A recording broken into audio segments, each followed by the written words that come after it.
Snowy. Hey everybody, welcome to the channel. Good afternoon. It is Sunday, January the 25th. I am working on my mystery canvas, and today I'm going to be doing crime story number 9, a documentary from Netflix as usual. But before I get into that, I wanted to show you my updated canvas. This is week 3 or week 4. I don't know. I can't. Some people say week 3, some people say week 4. January has 5 weeks, but I don't know if I count like the first 2 days because it was towards the end of the week. So I don't know. 3, 4, whichever. This is coming up is going to be our final week to do stained glass, which is what I'm doing, and mystery, which is being hosted by Scarlett's Little Crafty Corner. And I'm working on my mystery DP right now. So this is how far I have gotten so far. I don't know if you can see it. I don't know if you can tell what it is yet. But that's how far I've gotten so far. This is a 40 by 50. And so yeah, if you would like to participate, if you have a small diamond painting for stained glass or a small mystery diamond painting, you can participate for sure. No problem. Head on over to Scarlett's Little Crafty Corner's video. I will link her down below and you can check her out. She's been doing some short mystery stories for you to figure out, and she's been sending you on some scavenger hunts around your home to find some clues. So if that interests you, head on over to her channel and watch her last few videos where she does that. So today's video is a crime story, and it is a documentary on Netflix, and this is an hour and 17 minutes. It's called Evil Influencer, the Jodi Hildebrandt story, and it was released December 30th, 2025. This crime is discovered, and Jodi Hildebrandt and her cohort, Ruby Franke, were arrested on August 30th, 2023. They are serving life sentences, 4 to 30 years. So it depends on the laws in Utah, how long they stay in prison. But I hope both of them never see the light of day again. If you've ever heard of them, they are evil. Ruby Franke had a YouTube channel whereby it was called 8 Passengers, and it was centered around her family, her husband and 6 kids and herself. And they just filmed their family life. And she also, it was found out later, people enjoyed watching because it was family life, but people started to complain because she's had a way with disciplining her kids that started to disturb people. She partnered with Jodi Hildebrandt, and Jodi Hildebrandt was a life coach, a therapist who helped people with addictions to sex and pornography because their church did not agree with it. They were part of the Church of Jesus Christ and Latter-day Saints, and they believed that men who watched pornography, even for 5 minutes, were sin. It was a sin to do that. So there were people that were going to her for therapy to be treated for that, and there were wives of these men who were going to therapy to find a way of getting their husbands to stop. So they went to Jodi. Is it Jodi? Jodi. They went to her. And so the way this documentary starts, you see a young man going to a neighbor's house. He's probably about 12 or so. and he's looking for help. His legs were wrapped with cellophane, and you can see bruising. And it was very disturbing sight. He looked very thin, and he seemed very scared. And he went to 3 people's homes, and on the 3rd home, they finally called 911. And you can hear in the neighbor's voice that he was very upset and he was emotional, that this boy came to him for help. He had escaped, and this neighbor knew of Jody. He knew that she wasn't a very nice person, and she knew this boy had escaped her house. He was living in her house, along with another sibling of his, a girl. She was still back at the house, and he was looking for help. He wanted to go get help for her. And so 911 was called by the neighbor, and an investigation began. They went to Jody's house. On the way to Jody's house, they saw a car coming towards the house, and they thought it was Jody looking for this lost child that she had held captive. And Jody had asked the officer if he had seen a little boy, and he pretty much thought that she was the one that was holding him hostage, or had held him hostage. And he said, well, if I see him, I'll let you know. But he knew. So he went to her house while she still looked around. And then they finally catch up with her. And they didn't have a warrant. They just went into her house and started ransacking and looking for this sibling of his. And Jody wasn't talking. When she opened the door, she claimed that she was on the phone with her lawyer, and the lawyer told her not to talk to anybody.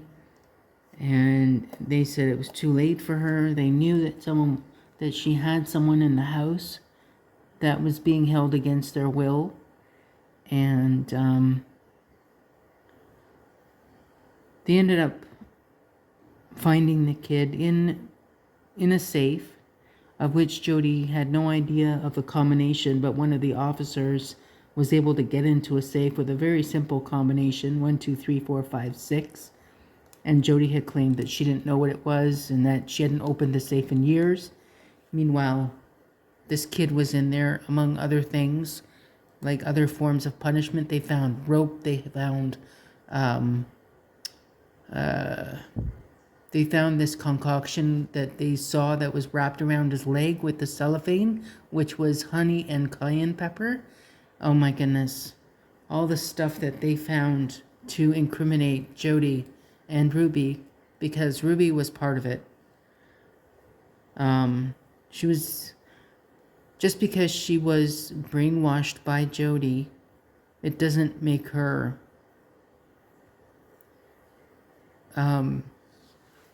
it doesn't set her free.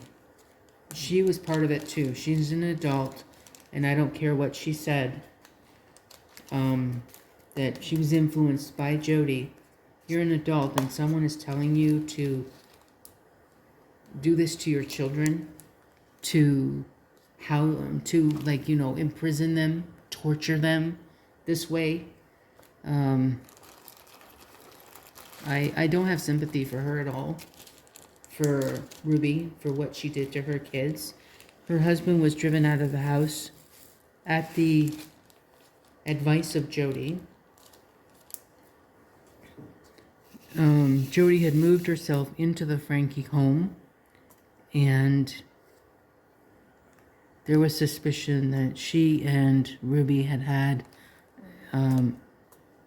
something going on between the two of them, more than just friendship, more than just partnership.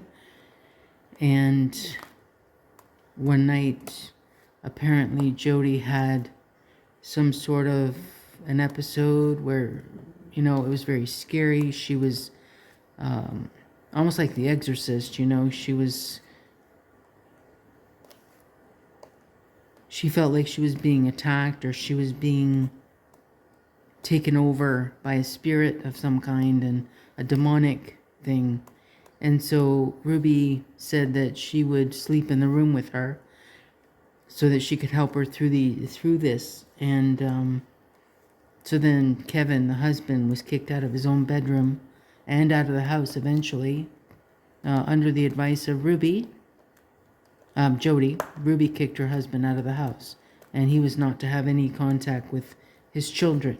So he didn't have contact with his children for a year, and he had no idea, so he said, of what was going on. You know, I watched some of the snippets from TikTok of the way Judy spoke to her children on camera, and it just bothers me. You know, she was so condescending towards her kids. She would get upset if they ruined her video making. You know, she was making content for her channel, and she would get really upset if someone was interrupting her. That was very disturbing. You know, you knew it was all about her.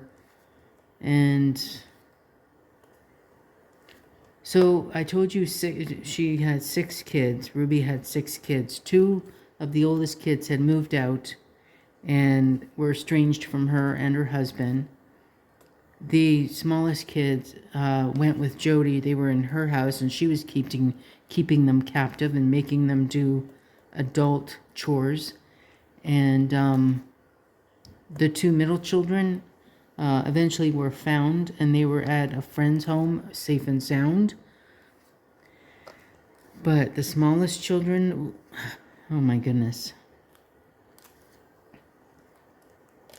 Like I told you before, one of the daughter, the youngest daughter, she was in a safe, and she was sitting on the floor in the room, and it was just heartbreaking to see her there like that. She was so thin. She looked like she hadn't eaten very much.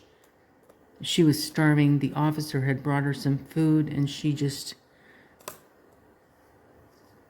ate that food like she hadn't seen food in weeks. And that is such a sorry sight.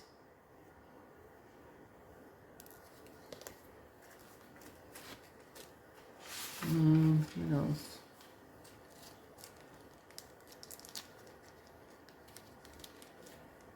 You know, I've written all these notes down, but I think I've told you the gist of the documentary. And now that they're in prison, I'm happy that they're in prison. I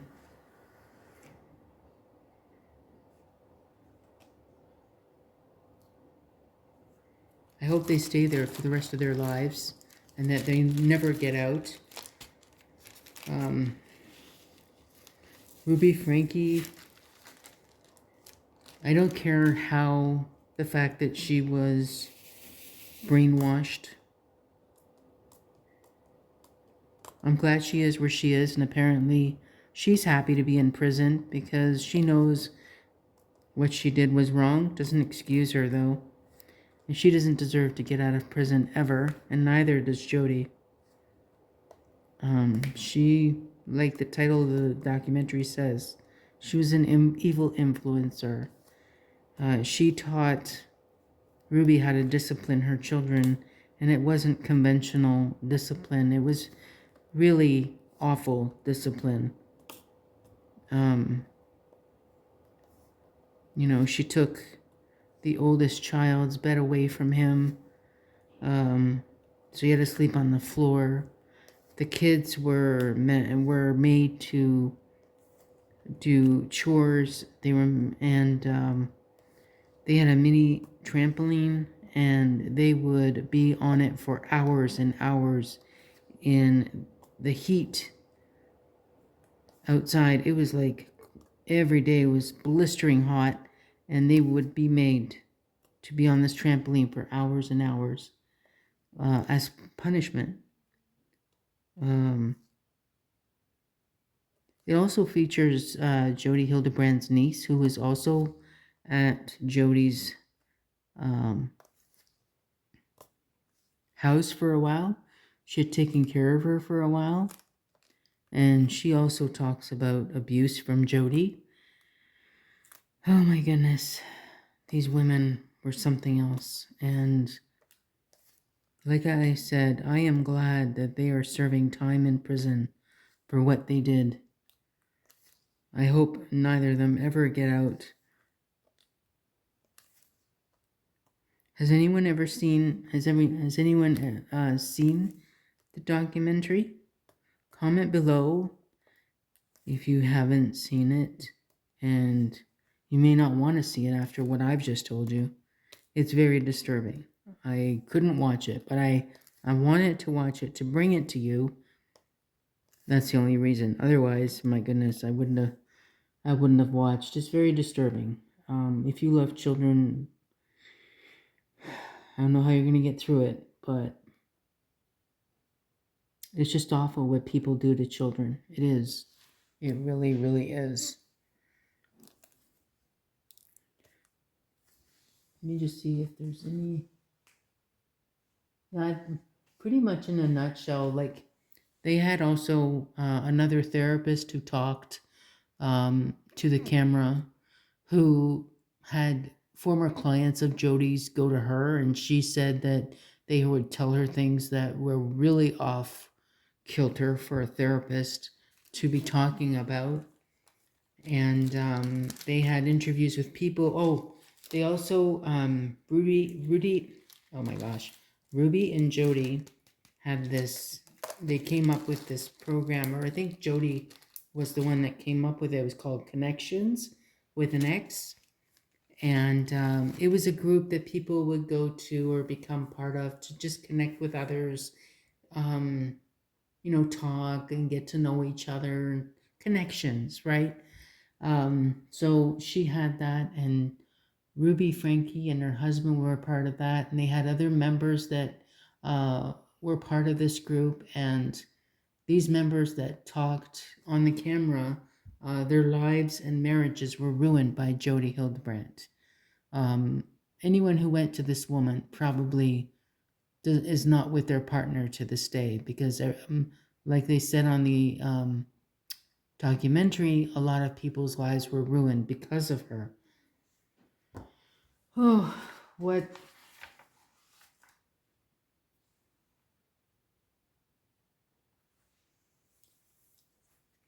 I think Jody hated men.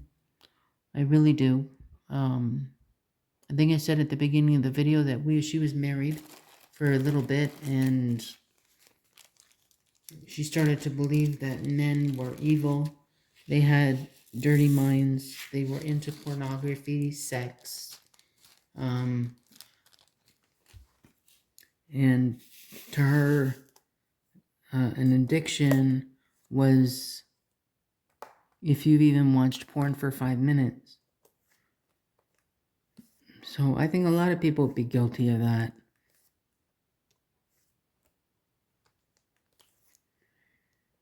But anyway, if you haven't seen it, and if you want to see it and you're prepared, just be prepared to be disturbed, because it's very disturbing what happened to these kids. To this day, I know the 2 oldest kids are estranged from her. All the kids are estranged from her. She's in prison. The husband has full custody of the 2 minor children. So that's good. He's remarried, I heard. He has remarried.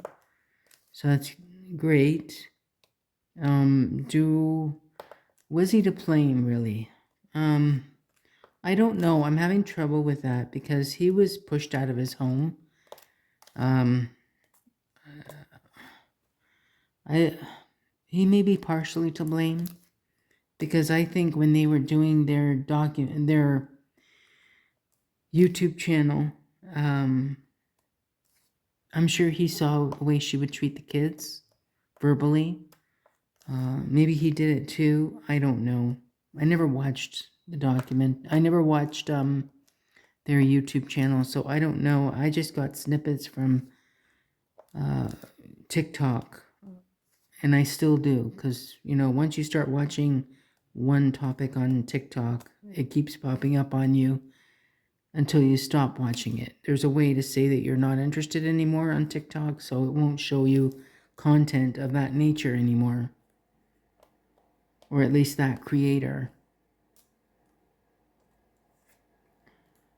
So I hope you enjoyed this story time and this crime story about Jodi Hildebrandt, one vicious, cruel, mean woman that should be out of the public eye forever and should never see the light of day for what she did to those children. Just be prepared to be disturbed if you watch it. So thank you for watching. Please give this video a thumbs up, subscribe if you're new, and I will see you on the next video. Hopefully I'll be able to finish one of these diamond paintings in the next week or two. Have a great day, everybody. Bye.